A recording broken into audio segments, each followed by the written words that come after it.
Welcome to Ground Zero, right. GZR, Ground Zero Radio. Then we have Gary Hicks from Hawaii calling in here in a few minutes. And then we're going to have the Rooster live in the studio. That's right. Yes. Is it an actual rooster or is this actual man? It's the man. It's the man. Mr. Brian.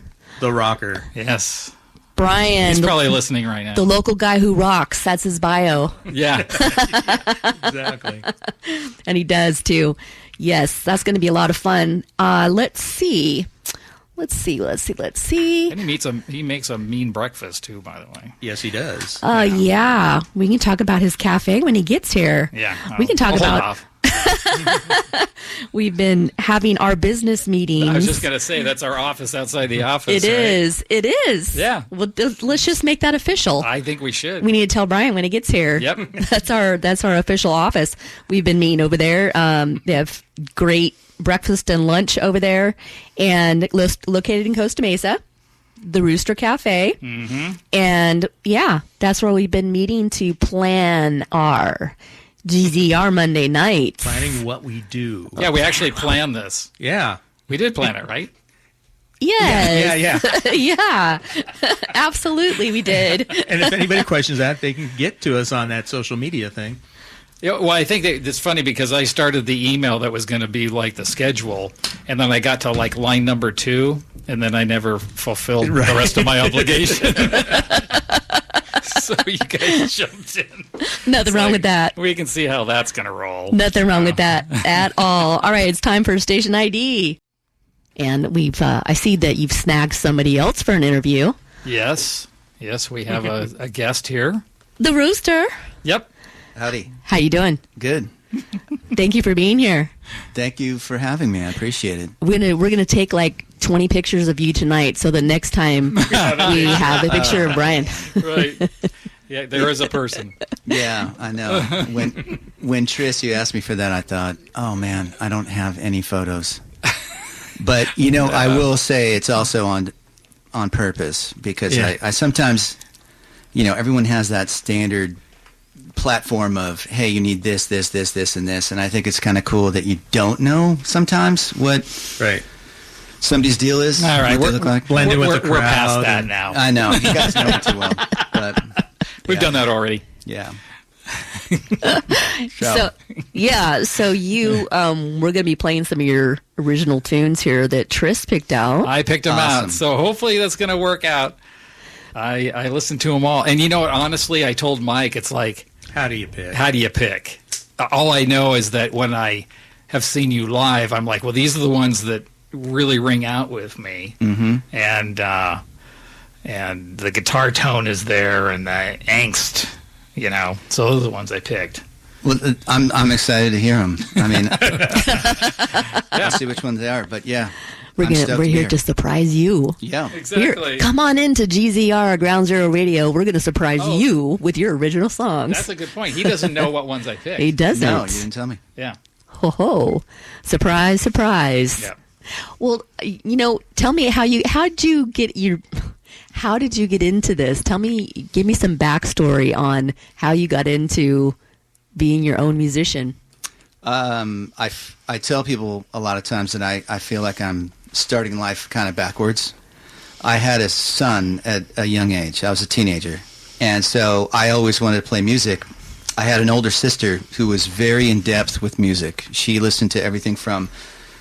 she took me on Dead tours when I was a kid. I saw Grateful Dead a lot. And I also saw bands like AC/DC with her and things like that. So she had this very eclectic mix of music. And anyways, that's how I kind of started to play. And she had a boyfriend that left his guitar over on accident. And Nice. I snagged it, and from then on, it was just me playing. And I never took lessons. We were a little too broke for that. But I didn't know how to tune anything, so a lot of the stuff that I play is weird to most because I kind of had to make up my own tuning and everything else when I play. And so as little went by and my friends started to pick up instruments and play, I would kind of watch and see and hear what they were doing. And anyways, I got into it through that. And of course, when I was a kid, it was all about hardcore music and punk and things like that. And so that's really what I wanted to do. But then come right out of high school, I was told I was going to be a dad. And my dreams of living in a van touring went out the window because I had an option of either being a dad or trying to make this other thing happen and not seeing my son. And so I basically became a full-time dad and got a real job. And as they say, got a white picket fence and everything else in an 8-to-5 job. And so fast forward, I'm always playing constantly, and a lot of those kids that I played with when I was young, they sadly no longer play. But I always continued to play music. And long story short, my son went off after he graduated high school. He went into the Marines, and I was left with kind of this epiphany to go, well, what am I doing now with my life? And because my whole goal was to make sure he was all right. And once I got to that point, then it was like, all right, I got to get to play music. And so I'd always played music by myself. I don't know any covers. I've never learned any covers. Good so for you. Every day I pick up the guitar, I play something different. And so the funny part is when I thought about going out and playing, and really kind of my idea was to put things down on record. And when I went in, and the first time, I met a guy on Craigslist that's actually local here, and he said, I'll record you, come on in and do stuff. And I put these songs together for him, and I'm laughing because he's like, what the hell is this? Because my arrangement was nothing like your typical pop song. It was, you have your verses, your intro, your verse, your pre-chorus, your chorus, you have that stream of conscious writing. Yes. And so for me, I was more interested in things like when Zeppelin would play something like Stairway to Heaven, where it was this undulating song that just kind of went all over the place. And so I would play him this song, and he'd be like, that's 8 songs in one. What are you doing, dude? So anyways, I had to dumb down a lot of the stuff because he was right. It's too much going on here, and maybe as I get further in and further along, I get better at it. But I'll tell you, that was just 5 years ago. And I'm now learning all this stuff that most people, like Tris, for instance, he's a genius behind the board, on the guitar. I mean, he makes amps, for Christ's sake. So, should hear the new one. I should. But he has the background for that, whereas I'm yet to get into that. So I'm still learning constantly when playing these songs and going in the studio because there's so many tricks. Yeah. And I've never thought, when I would create these songs, they're just things that I like to hear by myself and I like to listen to back. And then I get in the recording studio like, oh, well, you can do this and you can do this and we can do that. And it blows my mind because I just think as a singer-songwriter, I've always just played acoustically or electrically by myself and not even with the percussion or bass or anything. And so it's this whole new experience, which is actually really cool to learn. But anyways, that's my long story, and I got into music because it's like breathing to me. I feel that I have to do it just as much as I have to drink and eat. And I'll be doing it till the day I die. And whether anyone listens to it or not, it's just something I feel inside that I have to do. And, I'd like to get as many songs down as I can. Well, you've done a good job because that's a good list there and it represents what you do for sure. I was going to make a comment because you're talking about tunings. Yes. And something I saw on the internet the other day, which I'm not sure which record it was, but you're talking about Van Halen, and it might have been Fair Warning, I'm not sure. But that album has a different tuning on every song. In other words, we always think that he's just half step down. Nope. Yeah. He's a half step, maybe more, maybe not, and because he's a tone chaser. Yeah. And those of us who are tone chasers, even tuning has something to do with that. Because your rig might sound a certain way just a little south of where it's supposed to be. And if you try to go back in, you're going to lose it. And so when I listen to your tunes, I hear, because you use baritone, would we call that baritone? Yeah, it's baritone, yeah. Yeah, so the baritone sound of that guitar is unlike anything that I'm used to hearing. I just got brave enough to do drop D. You and I were laughing about that, yeah. right? Yeah. And you're in drop C. Well, I'm in B, actually. B, that's right. So that's like, yeah. that's a whole nother thing there. Yeah, it makes a ton of sense because just like anything else, the baritone kind of came to me out of just a curiosity. I was at the guitar shop, if you guys have ever been down there in Laguna off PCH, and they had this Dan Electro baritone. And I was kind of killing time because the kids were playing. They were doing some other stuff on the beach there. And so I thought, I'm going to go up to the shop real quick and just see what they have. And so I went in there, was checking it out, and they had this Dan Electro baritone. And I started to play it, and I just thought, first off, as you can tell, style does have tendency with me to make sure that it's cool. Right, yeah. And for me, guitars being 6'2", they sometimes look like mandolins. And so a baritone, I thought immediately was like, oh, this fits my frame. This looks like an actual guitar on me, number one. But, of course, as soon as I played it, it just seemed so much easier for me to play. And then, of course, because of, I think, this is just me, but when I was young, I didn't know tuning. I would do chords that now would be known as like diminished or inverted. Sure. When you bring it into real standard tuning, regular tuning, correct tuning.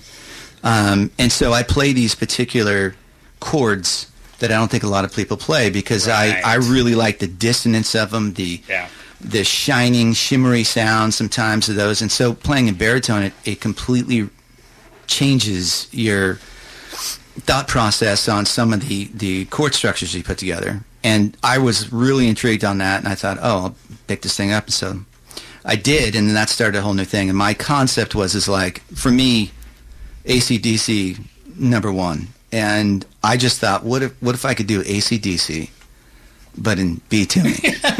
You know? Exactly. And that was kind of it. I mean, yeah, so. Michaela's looking at us funny. She's got something. I am. We're going to be right back. We are back in the studio here at GZR, Ground Zero Radio, with our special guest tonight, Brian the Rooster, in the house. Right. Are you ready to be surprised with the songs we've chosen off of your playlist? Yes. All right, let's hear it. I'm not even going to announce it. I'm just going to play it. How about that?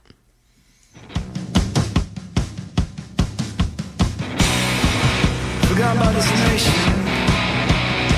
I was left at the station. Lessons froze. You built divided roads.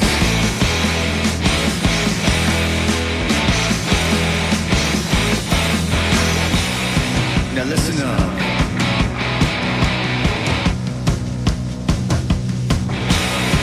I sick and tired of being sick and tired. Look at what made take a state to a new place with the familiar face. Can you hear me? Can you see my dick rolling down to you? Can you see me? Can you feel my thunder rolling down to you? The red distracts built on our backs. There were waves out of the rain. A love for majesty is I'm a symbol of free. For you and me. Can you hear me? Can you see my dick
I know. You notice what I did right there, right? I know, you're pushing it. That's awesome. Okay. Yeah. So, welcome to the show, Rooster. Exactly. That was Freedom Train, and let me. I'm gonna put in my teeny tiny 2 cents, and then I wanna hear from all three of you guys more about this song. Some of what you were talking about off the air while the song was playing. So this is my take on it. This song is fat and chunky and crunchy, and I dig it, man. I dig it. I was jamming out to it in my house. you. I had my little studio speakers on at home, and right on. Enough about what I think. What do you think about the song we picked to launch you on the show tonight? I figured that would probably be the case. That was it. He's both of Mike and Tris have seen me play, and that's normally a song that I would always have in the set list. And it was normally the song we'd open up with, and yeah, so I figured he'd play that. But yeah. Well, I mean, to me, it goes back to when I first saw you for sure. But the thing that comes out of that is I actually remember that moment. It's like some people remember when they see a certain band. Yeah. But I remember Mike calling me down, and I stood there, and I'm like, holy smokes, listen to that coming off the stage. And what it was the combination of the playing in B and the voice. Because... And you have been the one to tell me about singing, right? Mm-hmm. There is nobody who could sing your songs but you. That's a fact.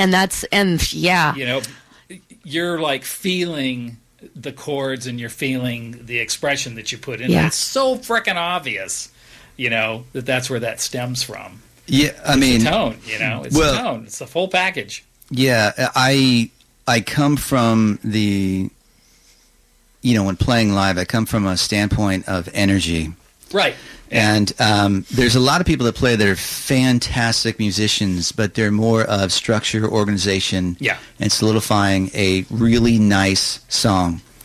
And for me, I'd rather have someone that doesn't hit all the notes, but yet is feeling it 100%. Because the one thing I do know is this, is that you can never falter someone that is truly giving it. Because even if, no matter what it is, they may be horrible, but still you have to give them respect for actually being vulnerable enough to give it everything they got. That's right. And so that was my number one goal when playing music live. It was, I'm going to, no matter what, I'm going to basically give everything I have. And there's been moments, man, when I'll get in these songs, and I'll be blowing the chorus, and I'll go way over what I normally do, and sometimes I get a little lightheaded, like I'm going to faint, because I'm giving it everything I have. Do it, yeah. And I mean it, but that also comes from as a kid. You know, I went to a lot of local punk shows and hardcore shows, and you meant it, man. I mean, Absolutely. when you played, it was like, no, this is me, this is it. Are we ready to have a good time?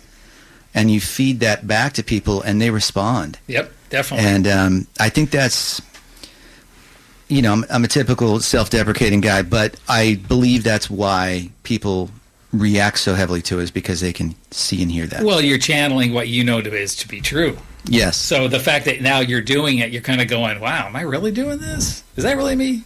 It's me. So, you know, I mean, that's self-expression.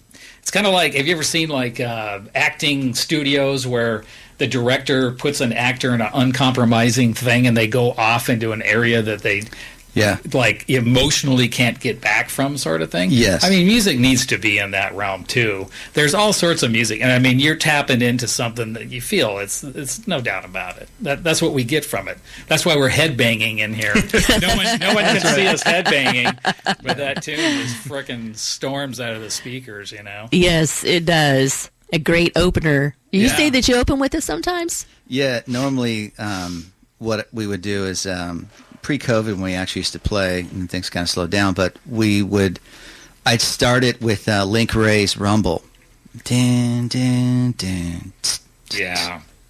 and then there's, you know, because that's basically, he plays it in E, flat E, but I would do it in a B, and it's really the same chords, very similar to the same chords, and so I'd kind of end on that and then jump into the song. Yeah. And that was kind of the intro into it, and it would, It's pretty cool when we'd play these gigs and no one knows what we are, right? And so they have no idea what's going to happen. And it's like my most favorite part because I'm like, I just look out there and I go, these people are going to be either so bummed or they're just going to be, because they're just going to, all of a sudden I'm going to start yelling and getting into it, and they're going to be like, what? And they're just trying to do their own thing or whatever. A lot of times we play at bars and they're there to hang out and drink, but sometimes they have to look back and go, what is going on right now? And then a lot of times they come up to the stage, and that was cool. And again, I always go back to the fact that all good music to me is energy. Yeah. And if you can get that on record or if you can get that in a live event, people feel it. And I think we're all magnetic to one another when it comes to energy. And so if I can push it, I want you to come and let's do something even bigger than what I'm doing right now, and let's do this. I'll tell you, I mean, dragging in a Marshall 415 cabinet is certainly making a statement. Yeah, that's 415-inch speakers in a Marshall cabinet. Yeah, it's a very big cabinet that I play through. Yeah, that's a refrigerator-sized thing for those of you out there that are familiar with it. Yeah. Yeah. All right, you ready for song selection surprise number 2? Yes. All right, Static. Here you go.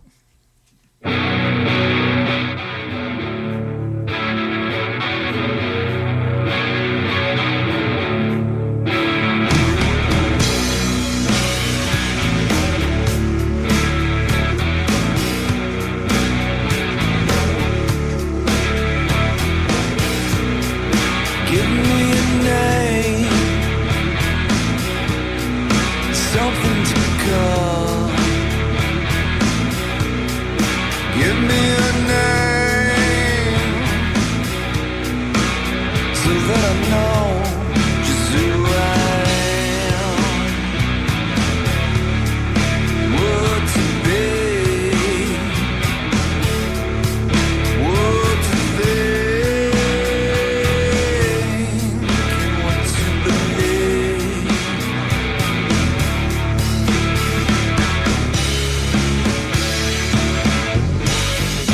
Give me a name, so that I know just who I am. Give me a name, so that I know just who I am. Some may say I'm artificial.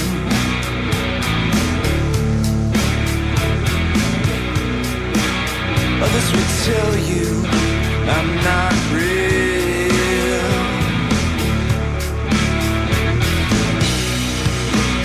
Without a name, I have no identity.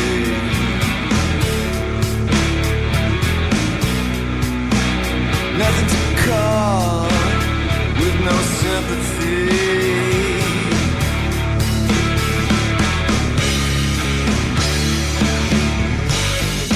Give me a name,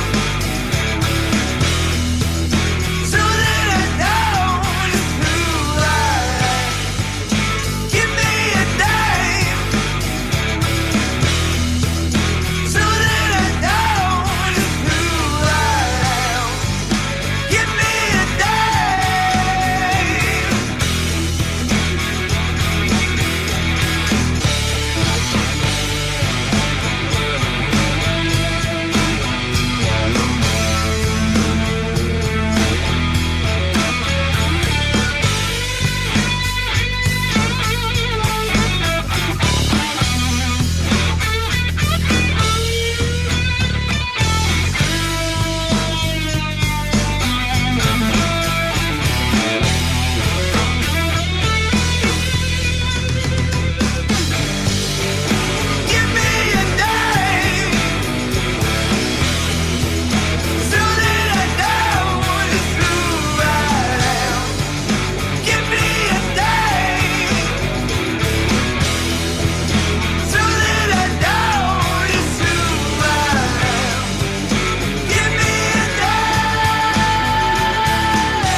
Yep. Yeah, the Rooster's in the house tonight.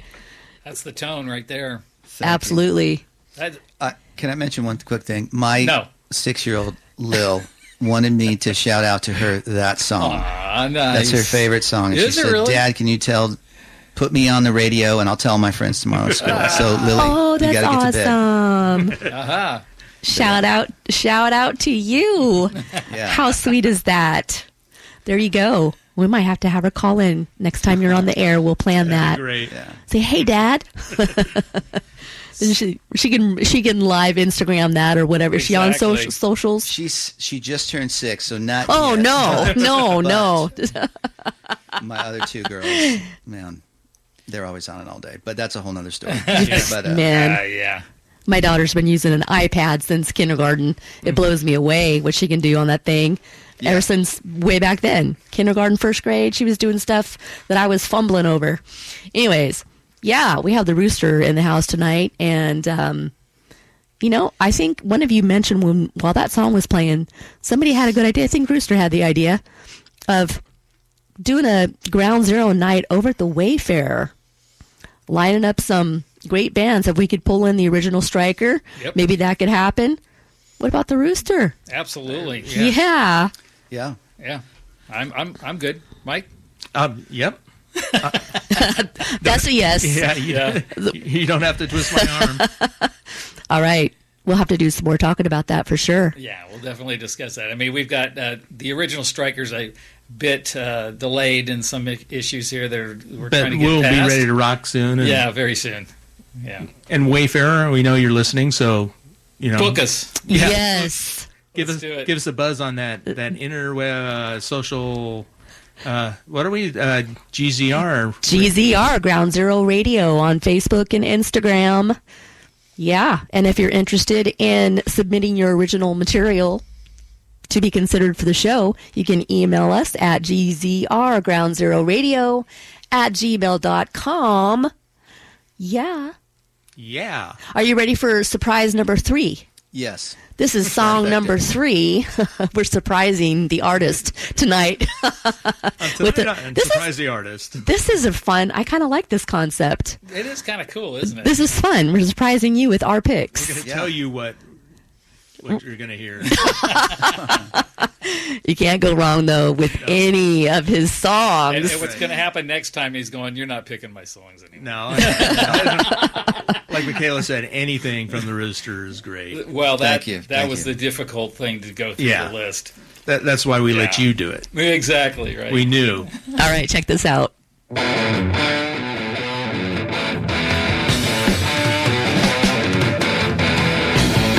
Hey mama, do you wanna ride? Well, I'm heading towards where the ocean meets the sky. Come along with me on my two-wheel machine. Sit back and relax, take in all the scene.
Yeah, all right. Yes. Hey, mama. I want to ride. That's for sure. That is some killer stuff.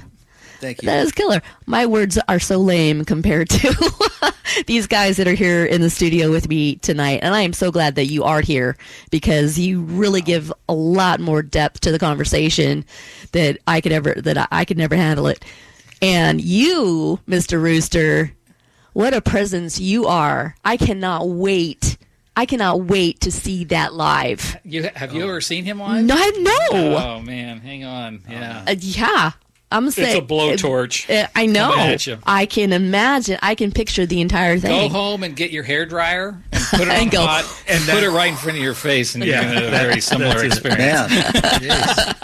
Man. Blasted. Well, thank you so much. I appreciate all that. Yep. I do greatly.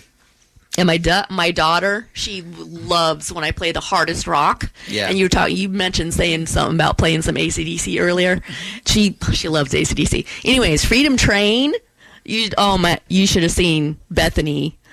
She rocking out harder than her mom. And that's difficult to That do. speaks to her. That's awesome. That's true. Well, she had to grow up with it, like in her house all the time. Well, mom taught me how to be this crazy. All right, we got another surprise for you. Oh, wait a minute. He was going to talk about who played on the stuff. Oh, let's do that. Yeah. Absolutely. And Yes. Tell us. where it was recorded, how it was recorded, So type I of strings you used. Yeah, all of it. Variac. All of it. Yeah, speaking of Eddie. Right. So I have recorded these songs at Compound Studios in Long Beach off of Reservoir Drive. And Antoine Arvizu is a drummer and also a recording engineer. And he's playing drums on he's this. playing drums. Nice. And there's Matt, and I don't want to ruin his last name, but Matt is a bass player. He's an amazing musician as well. And he's playing bass and really kind of helped me with a lot of the arrangement of some of the songs. Like I was just mentioning, the song we just heard used to be like 4 minutes, and now it's like 2 minutes and 30 seconds. And so he had a huge presence and almost kind of helping me kind of produce a little bit of some of the stuff. And they both are fantastic guys. They've been playing together for years. Antoine's been in numerous bands, and so has Matt. Matt was in a band called Speaker back in the 90s and early 2000s out of Long Beach that got pretty big. Anyways, just great bunch of guys, and we just literally recorded all this live. The only thing that's really overdubbed is the vocal, the doubles, and that's about it. I mean, these guys are so good, you just go, hey man, here's the song. And they go, okay, cool. Let's play in 5 minutes. And you're like, all right. And then we just play through it, and we normally jam probably 2-3 times. And then we just, by the third time, it's normally the take. And, or the first time, depending on what it is. Like the second song that you played, that's completely live. So there's no overdubs. It's got the feel. Yeah. And It's that's lightning why- in the bottle, man. That's what we were talking about. Yeah. I Right? mean, yes. And speaking of that, timing, Yeah. grid, things like that, I said, hey, just get rid of it. Right. Because, Yeah. again, I believe in energy, and energy Let it needs- breathe. Yeah, like your heartbeat. Your heartbeat is never static. It's always changing, and so to me it's like, nah, let's get rid of that. And so we just played and got in there and just played. And he has it's really cool. It's a converted barn almost, but it was like a wood, like a mill house, mill shop. And so it's got this kind of A-frame style to it, and it's a long, skinny building, and it's just killer to go in there, and he has everything set up, and so you have this big ambience of sound that just comes out, and so it sounds really cool. And it's live. It's live. It's a live room. Yeah. So you track everything live. There's no rooms, Yeah. no vocal booth, no nothing, and so everything's just there, and that to me is really cool because it's fun. It feels that way because you hear, the hardest thing is to get a guitar tone on Yeah. tape, Yeah. and it sounds like your tone, it carries off, and it's got that sound to it. Do you remember how he recorded the guitar? I do. And Ironically, Just out of curiosity. So he would run 2 mics on the cab, and of course I'm playing through the old Marshall 415, and he had a ribbon mic that was actually kind of blowing out. Right. And so to be honest, like the first song that we did was a song called Need to Know, and I loved that tone. It is still my favorite tone out of all these songs. The bad news was that the mic eventually took a crap, and so we had to change to another mic, and so the tone changed a little bit because that mic was just giving it such a different impedance, and it was really cool, but it still sounds good. But yeah, chasing tone. I mean, you can go on forever, years in a day, and still have more to do. But that was always like you as a guitar player. Same thing for me was always getting that. You want to try and get that fingerprint of a. So as soon as you hear it, you go, oh, it's Malcolm and Angus, or boom, that's Jimmy, or boom, that's Eddie. Yeah. You know, and you just know it. So. Wow, you've definitely done that. In fact, you've done that so well that I tried to write a song. I told you. Yeah. And it came out, and I'm like, this sounds like Rooster. Right. Sorry, guys, we can't do this. Just give it to you. Yeah. Yeah, I'm flattered by that. I mean, that's great. Yeah. But yeah. And for me, vocally, when I hear that monstrous, powerful voice, I'm knowing a second that's you. Well, Yeah, you were right earlier when you said no one can sing his songs but him. Yeah, I hope that's a compliment. Yeah, Yeah, thank very you guys. I again, I'm self-deprecating, and I think sometimes I listen to these songs and I go, God, these suck. But what's funny to me is that I will literally be pretty much, I feel like my lungs are coming out of my throat when I'm singing some of these things, and yet when I hear it back, I think to myself, that sounds easy. Like, that's not how it was. It was blowing the meter. It was way above. Like, because sometimes I want to bring that in, and I would, Antoine and I would kind of go back and forth and be like, just let it go past and over the EQ, like, can you do that? He's like, but then it's going to, and so we had this compromise on it because I really wanted to keep that in there, to thinking like, hey, there's more air powering through here. And anyways, it was, it's always killer to go in there and play. I have to add this because such a love fest for you, isn't it? I know. Yes. But deservedly so. But, Yes. So what you don't know about him is he's a new singer. Well, I was caught off. I Right. noticed that earlier he said something about, that was just 5 years ago. Right. You just started singing. Just 5 years ago. Right. Yeah, because you give me the impression, if I didn't know any of this backstory or anything, and I just heard your stuff, I mean, I would have been thinking you've been blowing off the ceiling of venues for your whole life. Since you're 12. I wish. Yeah. No, thank you. Thank you. Yeah. Again, just a funny thing that, I wrote all these songs thinking someone else would sing them. And eventually I kept thinking my whole point in life was to kind of get through, make sure my son was okay. And then once that happened, I thought to myself, okay, well, I'm going to go out and find some players. And man, it's when you're past a certain age, it gets very difficult to find people to play. And then to go, not only that, but then to also be kind of, you don't want to be a tyrant. You don't want to be Hitler in the band, but you want to be like, hey, well, here's my songs. Why don't you do this? Why don't you do that and do this? And no, sing this exactly, and whatever. And so I didn't want to be that guy. And so the whole plan was I wrote them out of necessity, thinking, oh, someone else will sing. And then I can't find anybody to sing it. And then it was like, okay, and then I couldn't even. Then the bass player quits, or this guy, and it's like, okay, well, and so it was more like a DIY, and it was just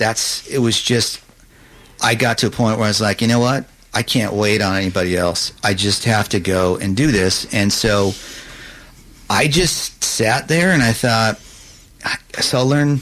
My main thing was trying to learn to sing while playing. And I had always thought that there's no way I could do that.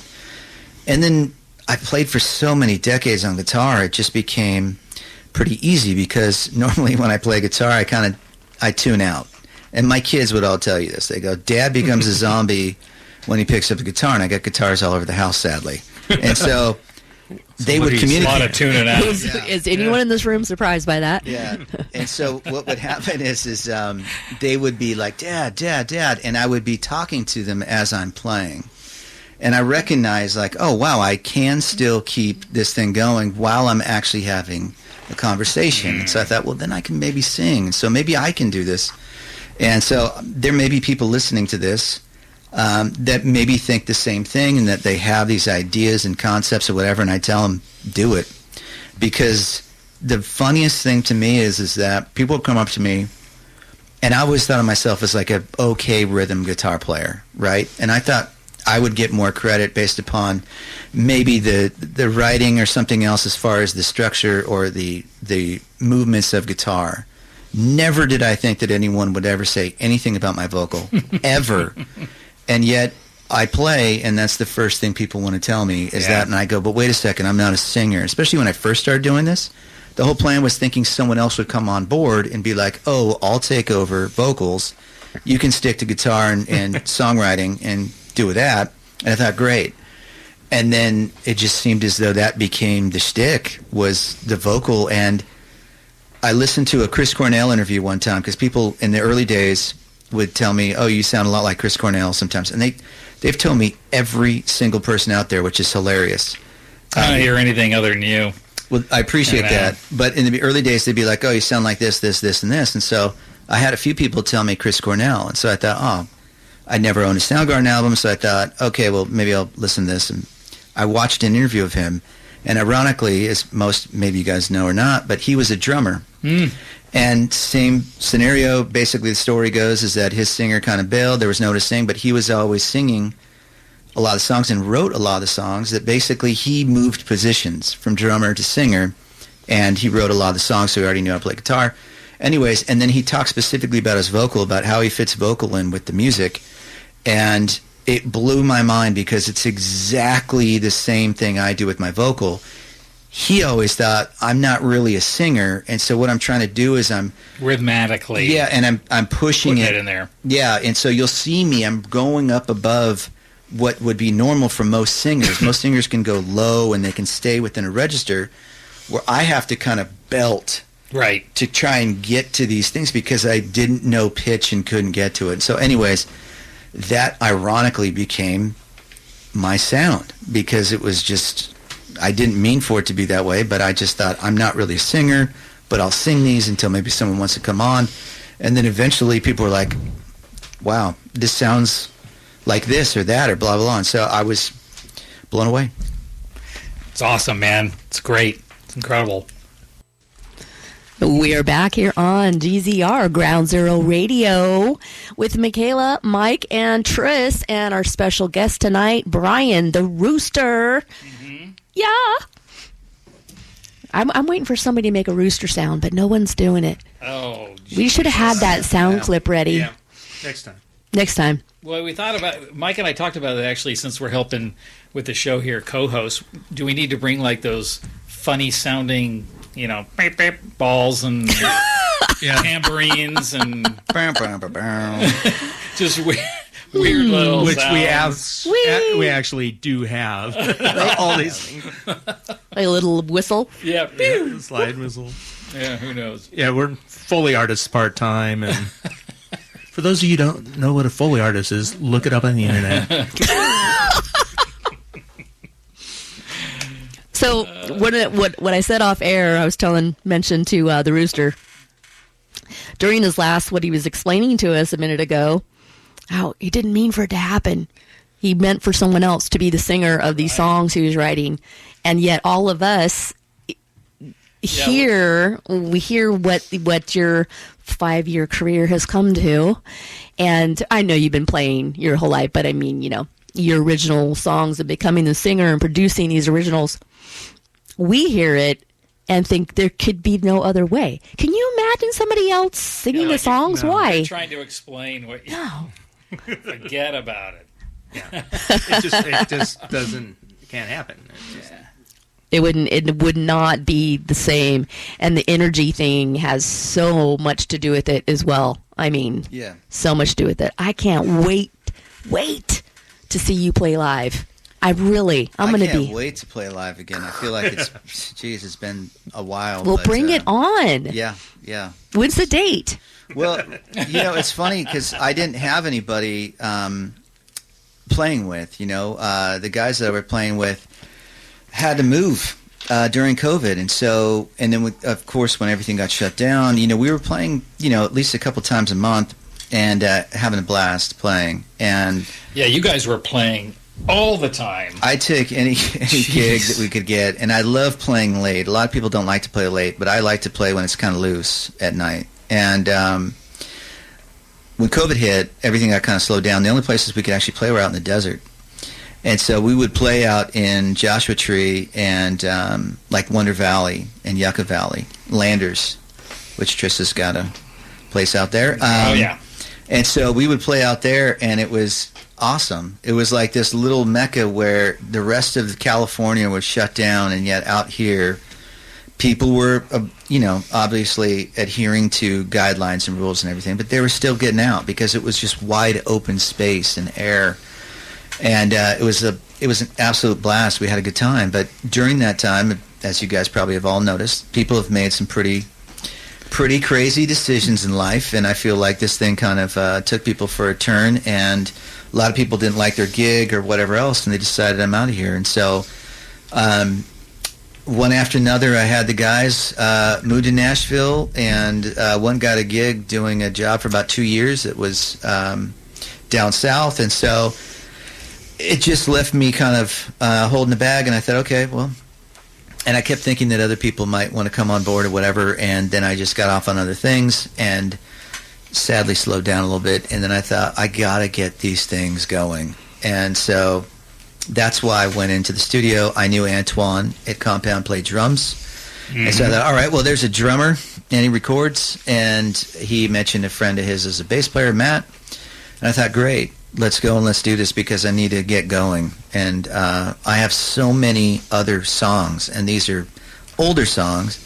And so I want to kind of get them down and get this thing going and really kind of start really kind of putting things out. And so anyways, thankfully, Antoine and Matt are pushing me to play. Oh, good. Which is great because they're Love to hear phenomenal that. musicians Yeah. like this dude. So they'll play with you.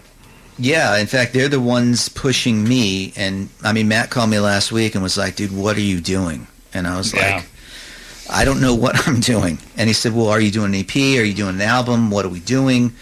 We got to move here. You got to, don't kill the momentum. So anyways, that's basically what's going down. And I couldn't believe these two want to play with me because they're amazing. Oh, like this awesome dude. set of players. Yeah. Absolutely Amazing, awesome. amazing musicians, and the fact that they even be interested in playing, I thought, wait, what?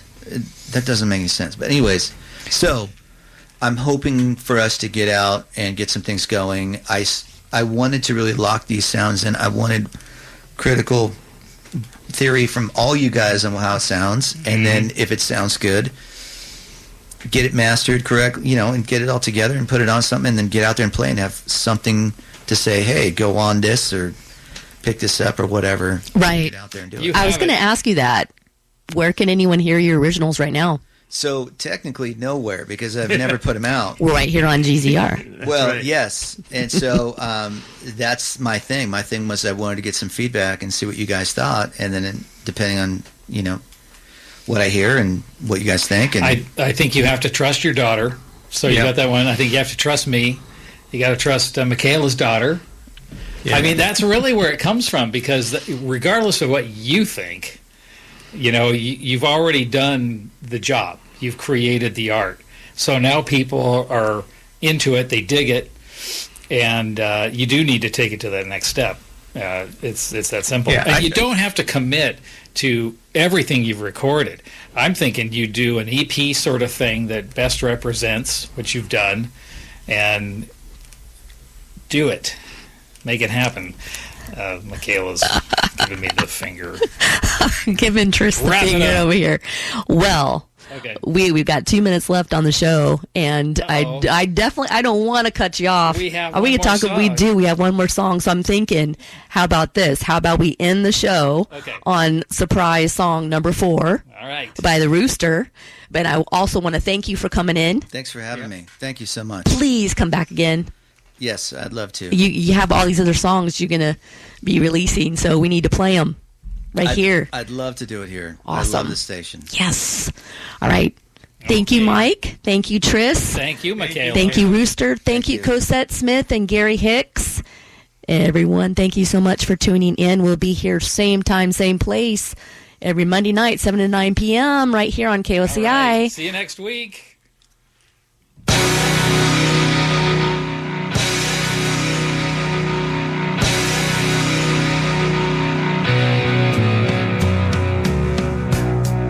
Staring at the sun, wondering, am I the only one who sees? It's all been done before, some way. Small things change.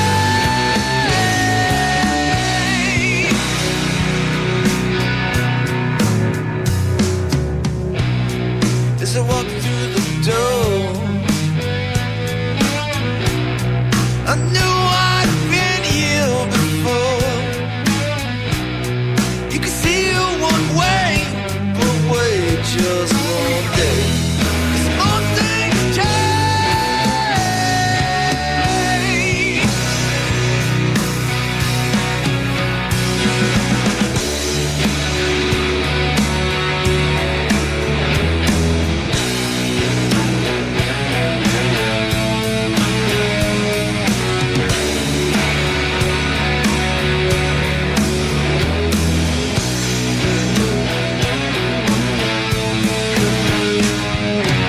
Day becomes night, and night becomes the day. No matter what we do or say, the earth turns another page. With light to dark,